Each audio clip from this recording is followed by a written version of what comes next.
আমরা good gesture হিসাবে যেটা আমরা না বললে পারতাম সেটা আমরা অফার করেছি বিরোধী দলকে, ডেপুটি স্পিকার তাদের পক্ষ থেকে যেন নির্বাচিত হয়। না, প্রত্যাখ্যান করেনি। আমি শুনেছি তাদের দুই একজনের বক্তব্য যে তারা যেন একটা লিখিত প্রস্তাব দেয়। লিখিত প্রস্তাব দেওয়ার মতো কোনো বিধান তো নেই।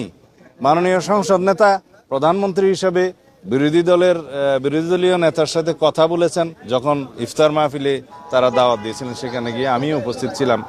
এই হিসাবে তাদের সেই প্রস্তাবটা গ্রহণ করা উচিত বলে আমি মনে করি। এখানে সবকিছু লিখিত দিতে হবে বা কন্ডিশনাল তেমন তো নয়।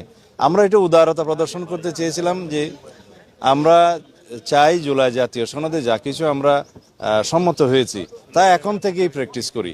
তবে ওনারা সঠিক বলেছেন যে সংবিধান সংশোধিত হবে, 2টা ডেপুটি স্পিকারের পদ সৃজন হবে, তারপরে একটা ডেপুটি স্পিকার তারা পাবেন একজন। সেটা ঠিক আছে, কিন্তু আমরা যদি এখন থেকে আমাদের উদারতা প্রদর্শন করে বিদ্যমান ডেপুটি স্পিকারের যে পদটা আছে তাদেরকে দিতে চাই, সেটা আমার মনে হয় তাদেরকে একটু উদারভাবে দেখা উচিত।